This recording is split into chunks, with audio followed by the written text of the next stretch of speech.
Good morning all of you. आज मैं आप लोगों को पार्ट 2 हिम्मत की मिसाल अरुणिमा सिन्हा पाठ पढ़ाऊंगी। यह पाठ एक साक्षात्कार है।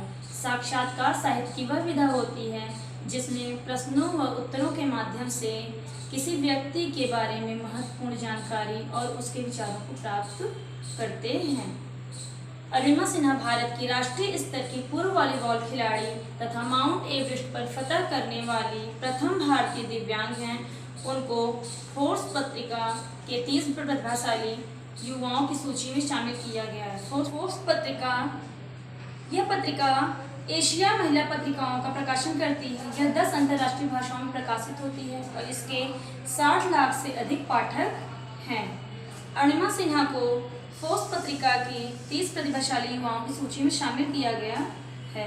यह मुकाम उन्होंने ऐसे ही नहीं हासिल किया था।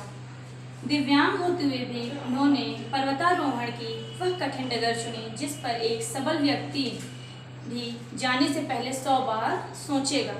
यह उनकी हिम्मत ही थी जो उनके हौसलों के आगे पर्वत भी बौना साबित हुआ। उन्होंने साबित किया कि अगर मनुष्य में बुलंद हौसले हो तो वह अपनी मंजिल पा सकता है। बुलंद हौसलों और आत्मविश्वास के आगे पर्वत को भी वह झुका सकता है। अब मैं उनके साक्षात्कार को प्रस्तुत करती हूँ। उनसे प्रश्न पूछा गया कि आपको फोर्ब्स पत्रिका की 30 प्रतिभाशाली युवाओं की सूची में शामिल किया गया है, तो आपको कैसा लग रहा है? तो बोलती हैं कि मुझे बहुत अच्छा लग रहा है। मैं सभी लोगों को धन्यवाद देना चाहती हूँ जिन्होंने मुझे सहयोग दिया और मुझको प्रेरित किया। फिर उनसे प्रश्न पूछा जाता है कि अपने परिवार के बारे में आप कुछ बताइए। तो वो बताती हैं, मूलतः हम लोग बिहार के रहने वाले थे। पिताजी सेना में थे जिस कारण हमें सुल्तानपुर आना पड़ा। जब मैं 4 वर्ष की थी तब मेरे पिताजी का देहांत हो गया था, अर्थात उनके पिता की मृत्यु हो गई थी। हालांकि मेरी माँ को स्वास्थ्य विभाग में नौकरी मिल गई, लेकिन परिवार चलाना मुश्किल था। फिर भी मैंने अपनी पढ़ाई जारी रखी और LLB किया। साथ ही खेलों में भी हिस्सा लेना जारी रखा। मैंने राष्ट्रीय स्तर पर फुटबॉल और वॉलीबॉल में कई पुरस्कार जीते, पर मेरा सपना कुछ अलग करने का था। फिर उनसे प्रश्न पूछा जाता है कि एवरेस्ट पर चढ़ने का निर्णय आपने कब और क्यों लिया? तो वो उत्तर देती हैं, ट्रेन हादसे में मैंने अपना एक पैर गंवा दिया था। मैं अस्पताल के बिस्तर पर पड़ी रहती थी।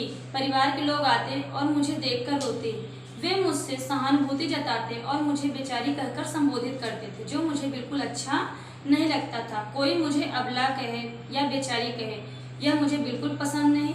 मुझे जीना था और आगे कुछ करना था।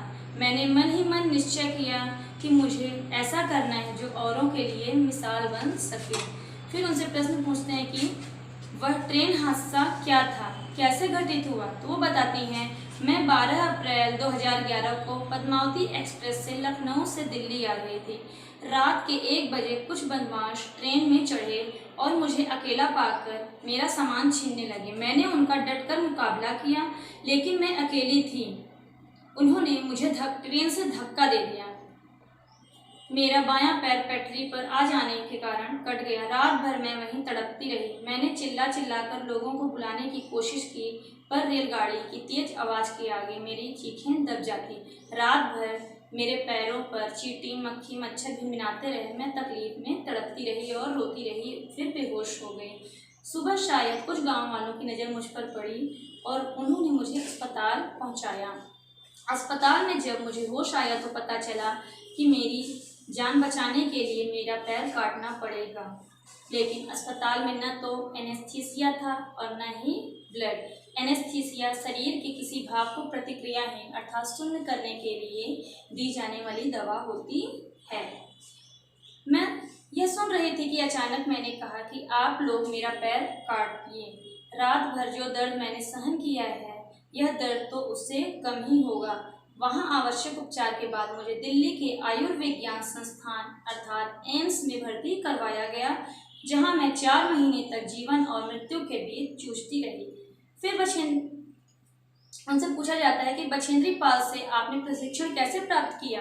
तो बताती हैं, दिल्ली के आयुर्विज्ञान संस्थान एम्स में इलाज के दौरान ही मुझे इंटरनेट से उनका मोबाइल नंबर प्राप्त हुआ। उन्हें मैंने अपनी पूरी कहानी बताई और कहा कि मैं एवरेस्ट पर चढ़ाई करना चाहती हूँ। उन्होंने मेरी बात पूरे ध्यान से सुनी और मुझे जमशेदपुर बुलाया। ठीक होने पर मैं वहाँ पहुँच गई और मैंने 2 वर्षों तक शिक्षण प्राप्त किया। अरुणिमा सिन्हा से प्रश्न पूछा जाता है कि पर्वतारोहण की चुनौतियों के बारे में कुछ विचार साझा करेंगी।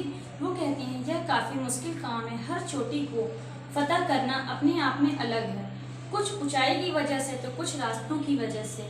हमें हर चोटी के बारे में ध्यान से पढ़ना पड़ता है, उसके बारे में जानकारी प्राप्त करनी पड़ती है। इसके बाद ही जो पहले उन पर्वतों पर चढ़ चुके हैं उनका अनुभव काम आता है।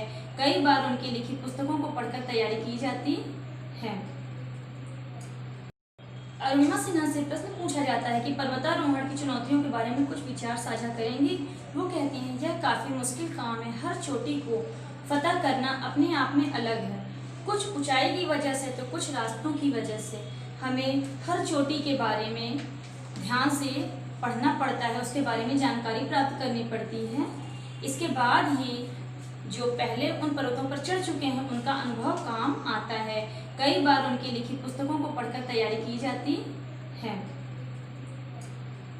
फिर उसके बाद उनसे प्रश्न पूछा जाता है, क्या आपको यकीन था कि आप ऐसी उपलब्धि हासिल करेंगी? तो वो कहती हैं, पहले से कहाँ कुछ तय होता है। मैं तो वॉलीबॉल की खिलाड़ी थी। मेरे साथ एक ऐसी घटना घटी जिसे मैं एक चुनौती के रूप में ले लिया। यह किसी और के लिए नहीं, खुद मेरे लिए थी। मैंने तय किया कि मैं सभी महाद्वीपों के सबसे ऊंची चोटी पर तिरंगा लहराऊंगी। यह प्रण मेरे लिए बहुत बड़ा था, लेकिन मैं उस पर